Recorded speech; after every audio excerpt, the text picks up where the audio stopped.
ગૃહમંત્રી તરીકે જ્યારે મેં પહેલી વાર ચાર્જ લીધો ત્યારે મેં બહુ સામાન્ય રીતે અનેક લોકો મને એમ કહેતા હતા કે ગૃહ વિભાગ એટલે સૌથી મોટી ચેલેન્જ છે.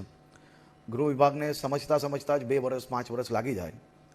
પરંતુ મેં એક નાનો એવો પ્રયાસ કર્યો હતો કે ગુજરાતની લો એન્ડ ઓર્ડરની પરિસ્થિતિઓ પહેલાં શું હતી અને એ બદલાવ કઈ રીતે આવ્યો ને એ બદલાવ દરમિયાન તત્કાલીન મુખ્યમંત્રી શ્રી નરેન્દ્રભાઈ મોદીજી અને ત્યારના ગૃહપ્રધાન શ્રી અમિતભાઈ શાહ એ બેઠકો કઈ રીતે લેતા હતા, એ કયા પ્રકારના નિર્ણયો લેતા હતા.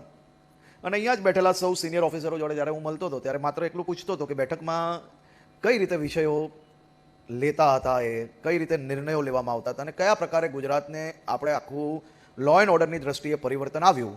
આ બધા જ વિષયોને હું એટલીસ્ટ 15-20 દિવસ તક જેટલા અધિકારી મને મળ્યા ને જેટલા લોકો જૂના અધિકારીઓ હતા જેમને એમની જોડે કામ કર્યું હતું એવા લોકો જોડે મેં હંમેશા સમજવાનો પ્રયાસ કર્યો.